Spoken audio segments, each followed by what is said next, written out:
بسم اللہ الرحمن الرحیم۔ السلام علیکم سامعین ناظرین، اللہم صلی علی محمد عبدک و رسولک وصلی المؤمنین والمؤمنات والمسلمین والمسلمات۔ سامعین ناظرین، آج ہم اس نشست میں جس بیماری کے بارے میں ذکر کریں گے اس کا نام ہے استسقاء، یعنی جلندر، یعنی جسم کے کسی حصے میں پانی کا جمع ہو جانا۔ سامعین و ناظرین، قادر مطلق نے ہمارے جسم میں ایک ایسا انتظام کیا ہوا ہے کہ ہر ایک عضو کو تر رکھنے کے لیے آب خون یا رطوبت تراوش پاتی رہتی ہے۔ پس اگر سیرم مذکور کے تراوش پانے یا اس کے جذب ہونے میں نقص آ جائے تو اس کا نتیجہ یہ ہوتا ہے کہ رطوبت وہاں جمع ہونے لگتی ہے اور وہ مقام پانی سے بھر جاتا ہے۔ سامعین ناظرین، اس مرض کے اسباب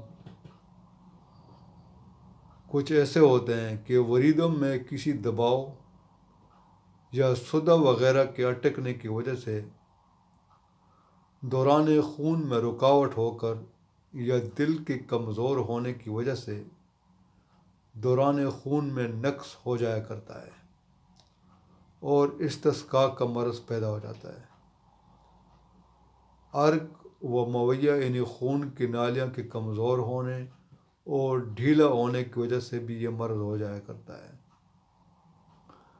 جسم میں کمی خون، گردہ کے مزمن امراض، سل، ملیریا کا بخار، سرطان وغیرہ میں بھی ہاتھ، پاؤں اور منہ پر اماوس آ جایا کرتی ہے۔ سردی لگنے یا بھیگنے سے بھی یہ بیماری ہو جایا کرتی ہے۔ بعض امراض جلد کے یکایک کم ہو جانے سے یا پسینہ وغیرہ کے یکایک دب جانے سے بھی اماس کی شکایت ہو جایا کرتی ہے۔ پیشاب میں البومن زیادہ خارج ہونے کے باعث بھی استسقاء کا عارضہ ہو جایا کرتا ہے۔ سامعین و ناظرین، اس مرض کے علاج کے لیے میں آپ کو ایک ہومیوپیتھک کا نسخہ بتا رہا ہوں۔ یہ اس کا انتہائی شافی علاج ہے۔ آپ نسخہ نوٹ فرما لیں، انشاءاللہ تعالیٰ آپ کو اس سے بہت فائدہ ہوگا۔ سامعین و ناظرین، نسخہ نوٹ فرما لیں آپ۔ نمبر 1 ہے ایپس میلیفیکا، نمبر 2 ہے کینترس، نمبر 3 ہے اپوسائنم اور نمبر 4 ہے آرسینک البم۔ یہ چاروں آپ نے 3 ایکس میں لینی ہے اور دن میں 3 مرتبہ 10 قطرے استعمال کرنا ہے۔ انشاءاللہ اس دوا کے استعمال سے آپ کو اس کا بہت فائدہ ہوگا۔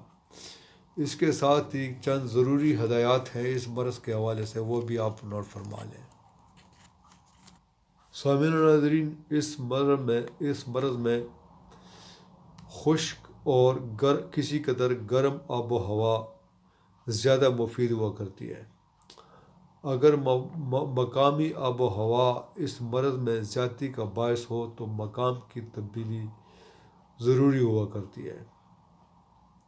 مرطوب آب و ہوا یا نمدار جگہ خاص طور پر ناموزوں ہوتی ہے۔ اس مرض میں شدید استسقاء میں خوراک ویسی ہی ہونی چاہیے جیسے کہ شدید بخاروں میں، لیکن مزمن استسقاء میں زیادہ مقوی غذا کی ضرورت ہوتی ہے۔ چونکہ مریض کا معدہ کمزور ہوا کرتا ہے، اس لیے اس کو ایسی غذا کھانی چاہیے جو آسانی سے ہضم ہو سکے۔ اگر پیشاب میں البومن خارج ہوتی ہو اور گردوں میں نقص ہو تو گوشت اور مچھلی سے پرہیز لازم ہے۔ مریض کو غذا بغیر نمک کے دینی چاہیے کیونکہ مریض کے جسم میں پہلے ہی نمک کی بہتات ہوتی ہے۔ پیاس کو بجھانے کے لیے ٹھنڈا پانی ایک اعلیٰ چیز ہے۔ پانی کا استعمال مریض کے لیے مفید ہوا کرتا ہے۔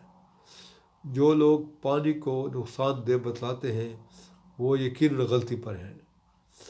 گرم پانی سے غسل یا امام میں غسل کرنا مفید ہوا کرتا ہے، کیونکہ اس سے پسینہ آنے میں مدد ملتی ہے۔ تو سامعین و ناظرین، امید ہے کہ آج کی ویڈیو سے آپ کی معلومات میں اس مرض کے حوالے سے اضافہ ہوا ہوگا۔ تو انشاءاللہ تعالیٰ اگلی ویڈیو میں دوبارہ حاضر ہوں گے۔ تب تک کے لیے اجازت دیجیے۔ اللہ حافظ۔